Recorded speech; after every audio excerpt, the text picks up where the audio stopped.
I'm Andromeda Turre. Welcome to my studio. I'm so excited to be talking to you as a 2023 Jazz Roads Creative Residency Grant recipient. Yay!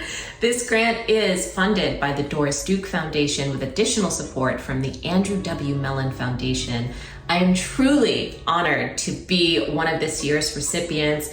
I'm amongst great company. You should actually go to the southarts.org website and see some of the other winners and their projects. They are doing really amazing things. So what I'll be doing with my funding is my latest artistic endeavor, which is entitled From the Earth.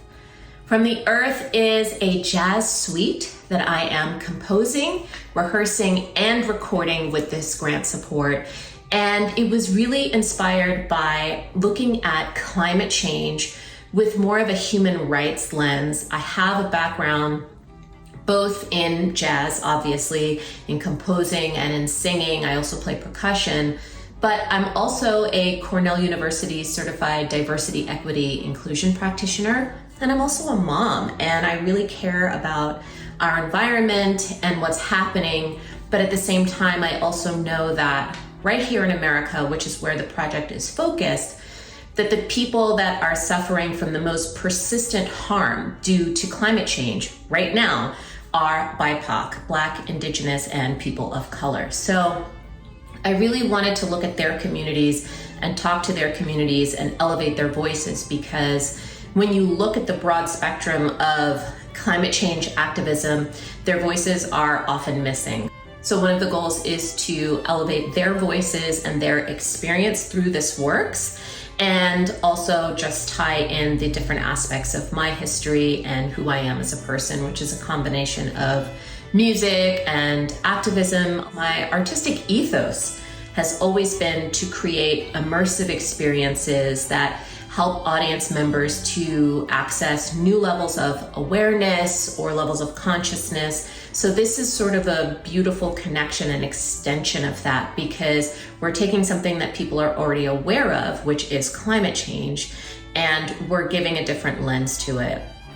Now, I know that none of the things that I'll be talking about in this project are entirely novel, but what I'm hoping to bring to it is a level of nuance by expressing it through the medium of jazz that will allow people to hear this information and receive this information in a completely different way. And I found that through the history of my work, jazz has been such a powerful communicator of things that can sometimes be difficult for people to hear. So I'm going to do my best to keep that tradition going through this works. The grant cycle started September 1, so this video will be a recap of what I've been working on this first month and really just introducing you to the works. And this month I've spent a lot of time in research, in connectivity, connecting with different groups, different organizations, different communities, and really taking the time to sit with that information and be deep in thought and in a conceptualization phase. The suite is going to be composed in 4 concertos, each one signifying a different area of environmental decline. So we have From the Earth, which is the overall name of the piece, but it's also the name of one of the concertos. We will have From the Sky, From the Sea, and From the Ice. And I'll be looking at communities that are struggling with, either the environment breaking down or infringing upon them in some way, or not able to support them in some way because of climate change. And one of the things that really came up in this first month during the conceptualizing phase is the idea to build right into the music some education and also some activations to really bring the listener into each of the spheres that I will be diving into with each concerto. So for example, the From the Ice concerto, the commencing movement for that segment will be the cryosphere. In the From the Sea concerto, it would be the hydrosphere. And each of these spherical themed movements will offer listeners the chance to reflect on how each one of those systems are supporting our daily lives, because I think that's really important to acknowledge, as it's something we forget about in the busyness of modern society. In terms of the activations, it's very simple offerings such as inviting listeners to be aware of their breath as we enter the atmosphere in the From the Sky concerto, or perhaps connecting their bare feet to the ground and doing some grounding as we enter the geosphere in the From the Earth concerto. And one of my hopes is that once this project is done being recorded, that I'll be able to go out and perform this. And there's so many great jazz festivals and concert spaces that are outdoors, and really inviting people to do this in the moment during performance will add a beautiful level of immersive experience to the project and just leave people feeling a lot more connected to the earth and to the music. I am so happy with the music that I have composed so far. My primary focus this month has been on those foundational movements that sort of bring people into the sphere. And I'm looking forward to diving into the rest of each concerto as the next couple of months roll by. In terms of logistical progress, I've had some great movement there. I have locked down a date. We will be doing a full day rehearsal and a run through in the evening on January 23rd, 2024. I am so grateful to have the support of my community here in Bedford, New York. Our town supervisor, Ellen Calves, is an environmental activist herself, and she has championed this project since its inception. And so it's great to have the support of the town on my side, and we'll be able to invite the community and anybody who's in the area to come and observe the first run through of this suite, absolutely free. And don't worry, if you don't live near Bedford, I'm also going to be doing this on Zoom, so anybody will be able to tap in. And I'm sure I will have some clips here on YouTube after it's done as well. So I'm excited to have that taken care of. We will then go into the recording studio for 2 days. I'm still waiting on a couple of confirmations there, but that's also, the ball is rolling, and I'm so excited to actually be making this happen. I have hired some of the musicians for this project as well, and I have other musicians in mind that I've been writing with them in mind. Some of them are musicians that I know, but I've never really worked with before, and they're sort of like artists that I've always dreamed about working with. So I'm hoping to get a little bit more of the compositions done, and then maybe my strategy is going to be to like send them a piece of the score so they can hear it and be like, hey, I wrote this with you in mind. Would you please consider working on my project? So once I have all of the musicians locked in, I will happily announce their name. But the ones that I do have confirmed are world-class musicians, and I'm so excited. I have encountered a couple of challenges as I've started working on this project. The first being a change to the initial plan. What I had proposed in my grant application was that the day of the run through, that I interview some activists on camera on Zoom right in front of the audience to allow them to share their stories and their calls to action, and the audience would get it firsthand from them. But what ended up happening is, number one, a lot of logistical challenges with trying to get all the activists available on the same date and time.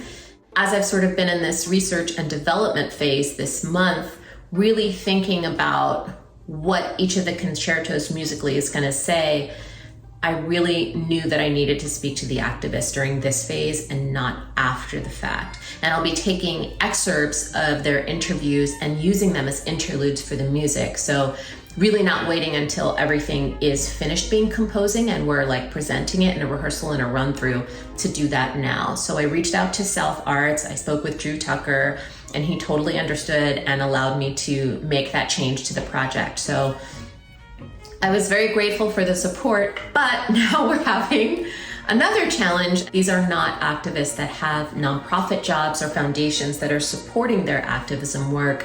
They're really just doing this to fight for their own communities while already balancing full-time jobs, family commitments, and their plates are extraordinarily full. So I want to be respectful of that. I have set aside within the grant funding a very generous honorarium for their time, but many of them are in a state of overwhelm. So I have not, as of today, completed any of the interviews, and that is something that I had wanted to have done already. I'm hoping to have it done in the next couple of weeks so that I can move on with the next phase of composing. So wish me luck. The other challenge that I've had is really more of a personal one. I had to urgently change my son's preschool, and with that change, the number of hours that he's able to be at the new school is significantly less than the one that I had planned for him to be in when I applied for this grant. So that means that the number of hours a day that I have to work has been shortened. So, I've been burning the midnight oil and working on this late at night after the whole house is quiet, which anyone who has a toddler knows that you are very tired by the time you get to the end of a day of chasing a toddler. But it's okay. I'm so inspired and so jazzed by this concept and this music that I'm coming up with that it's kept me going. I don't easily falter, so I have no concerns about being able to get this done on time. And I have to be also super grateful for my family, my husband and my mom, who have jumped in to help out whenever they can, but they work too. So, it's been a little bit of a juggle, but I wouldn't have it any other way. I love being a mom, and he is one of the reasons why I wanted to do this, to help make a difference for the world that my son is going to live into. So I'm gonna get it done. On a happier note, I discovered that the Bedford Hills Community House, which is our rehearsal and run-through venue, has a projector and a screen behind the stage, which I didn't previously know. And this is such an exciting revelation to me. Anybody who's been to my shows in the last few years knows that I love to incorporate visual elements into my performances. I feel it really adds to the immersive experience. And so the wheels got turning, and now I've had an additional idea that I want to add on, which is to hire local photographers that are from the communities that each concerto speaks to, and get them to take pictures of their environment, of their community, to present themselves the way they want to be seen by the world, and then to project them in creative ways during the performance. Not just the run-through performance, but as I mentioned previously, I'm really hoping that once the album is out, that I'll have the opportunity to tour with this music and take it all across the country and across the world to further connect communities with what's happening. And so having those visuals, I think, brings people into the spheres in an even deeper way. So now I gotta figure out how to pay for that, but I don't falter easily. I will figure this out because I think it's gonna really add to the experience. So I'm working on that as well. That's it for this month's video. Thank you so much for coming along this journey with me and for listening to the end of the video. I am just thrilled and honored to be doing this project. And although I know it's not an exhaustive analysis of climate change or climate change for BIPOC communities by any means, it's what I felt connected to personally and what I felt that I wanted to really explore. So I'm hoping that you enjoy the works once they're out in the space. If you want to keep up more frequently than these videos, which I'll be doing every month to recap, what you can do is follow me on Instagram. That's the platform I use the most. I'm at Andromeda Turre. You can also sign up for my mailing list on andromedaturre.com.